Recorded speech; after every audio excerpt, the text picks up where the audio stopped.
Chelsea's Leicester City.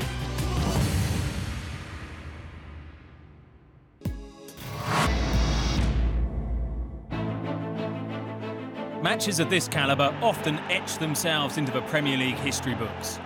In 2014, Manchester City were crowned champions, but that felt a distant memory last season when this weekend's opponents, Chelsea, were streets ahead. Top of the class in just about every category. Chelsea are champions of England for the 4th time in 11 years. Jose Mourinho's side are fancied to retain their crown. City, though, know how hard that can be and are tipped as their closest challengers. It's early to draw any firm conclusions, but even the points available this weekend at the Etihad could tip the balance come May. Welcome to Manchester for the jewel in the crown. It is Manchester City against Chelsea, the north-south battle of the Blues. One of those rare games for which England stands still.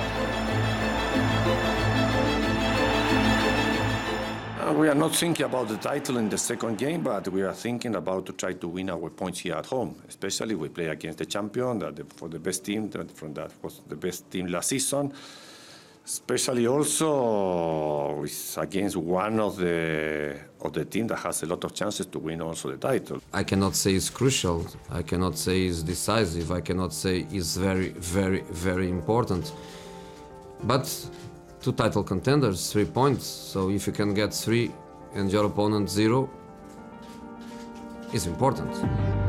Chelsea's 2-2 draw against Swansea City was the first time they've dropped points on the opening day of the campaign in 4 years.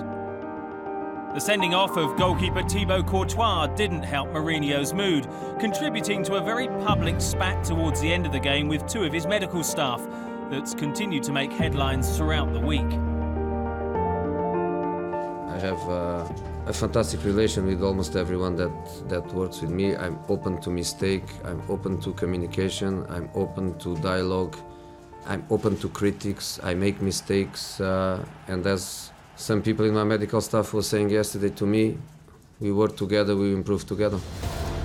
A more harmonious start for City, who sliced open West Brom for a convincing 3-0 win.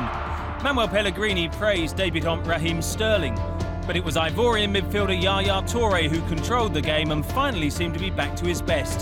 The 32-year-old disputes his form dipped last season, but one thing's for sure, when he's on song, City are nigh on impossible to stop.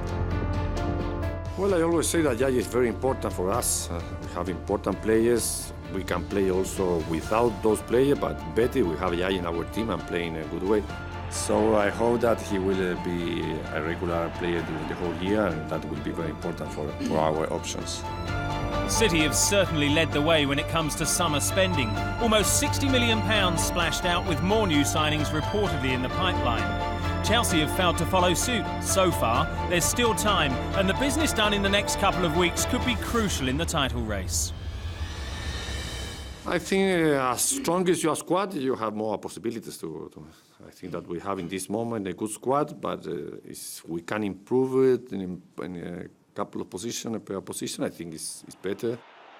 In this moment, we are not top of the league in relation to the spenders. Doesn't mean that people has to be worried. First of all, because the transfer window is not closed. We don't discuss things publicly, we don't explain, or we don't try to explain everything publicly.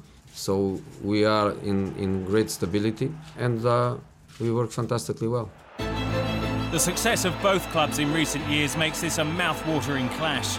It's easy to dismiss the importance of the early season table, but inking in a 5-point lead would send a message even at this stage. For that, Pellegrini must beat Mourinho in the Premier League for the first time, a victory that would stamp City's mark on the title race and make life more difficult for the Chelsea manager, who already appears to be feeling the pressure.